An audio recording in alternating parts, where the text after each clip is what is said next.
નમસ્કાર, આપ જોઈ રહ્યા છો સ્પાર્ક ટુડે ન્યૂઝ. નડિયાદથી અમદાવાદમાં જે પ્લેન ક્રેશની ઘટના ઘટી હતી તે દરમિયાન માત્ર 53 મિનિટમાં નડિયાદ ફાયર બ્રિગેડના જવાનો પહોંચી ગયા હતા.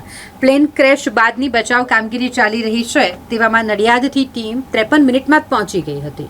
ત્યાં પહોંચેલા ડિસ્ટ્રિક્ટ ફાયર ઓફિસરે કહ્યું કે કરુણાંતિકાના દ્રશ્યો હતા.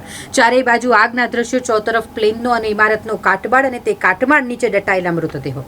અમદાવાદ ખાતેની કાળજુ કંપાવી દે તેવી પ્લેન ક્રેશની દુર્ઘટના બાદ બચાવ અને રાહત કામગીરી માટે ગયેલા નડિયાદ ફાયર બ્રિગેડના જવાનો સાથે જેમાં વાત કરીએ તો ઇન્ચાર્જ ડિસ્ટ્રિક્ટ ફાયર ઓફિસરે જણાવી કે ત્યાં શું પરિસ્થિતિ હતી. જ્યારે સ્થળ પર તેઓ પહોંચ્યા ત્યારે કરુણાંતિકાના દ્રશ્યો હતા. ચારેય બાજુ આગના દ્રશ્યો હતા અને જ્યાં જુઓ ત્યાં પ્લેનનો અને ઇમારતનો કાટમાળ દેખાઈ રહ્યો હતો અને આ કાટમાળ નીચે દટાયેલા મૃતદેહો.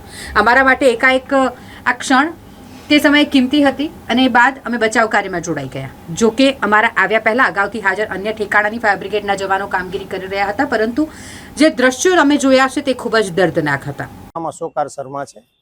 હાલ હું ઇન્ચાર્જ ડીએફઓ છું નડિયાદ ફાયર બ્રિગેડ. 12મી તારીખે અમને બપોરે 2:40 મેસેજ મળ્યો કે ભાઈ અમદાવાદની અમારા ડાયરેક્ટર ઓફિસમાં સ્ટેટ ફાયરમાંથી ડાયરેક્ટર સાહેબનો કોલ મળ્યો. ભાઈ અમદાવાદ એરપોર્ટનું એક વિમાન અમદાવાદ ખાતે દુર્ઘટનાગ્રસ્ત થઈ ગયેલું છે, તો તમે વોટર બાઉઝર લઈને ત્યાં તાત્કાલિકપણે પહોંચો. અમે અમારા કમિશનર સાહેબને જાણ કરીને અને પછી અમે 2:45 રવાના થઈ ગયા અને ત્યાં જઈને અમે એક વોટર બાઉઝર 12,000 લીટર પાણીનો સપ્લાય આપ્યો અને ત્યાં જે બચાવ કામગીરી ચાલતી હતી લાશો કાઢવાનું, એની અંદર અમે મદદ કરી. કેવા પ્રકારની તમે મદદ કરી? ફર્સ્ટ તમે જઈને ત્યાં શું જોયું?